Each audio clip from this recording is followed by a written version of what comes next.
Anyone seen the yoga mat that Bun has destroyed?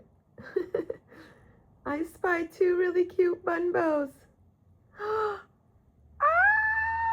Look at that! I spied two really cute bun bows under the trampoline. They're so cute. Yes, Bun destroyed the yoga mat.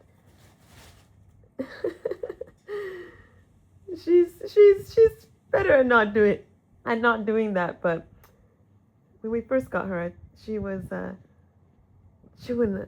She was 7 months and she was chewing a lot.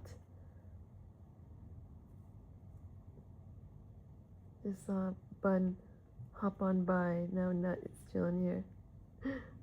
They're so cute.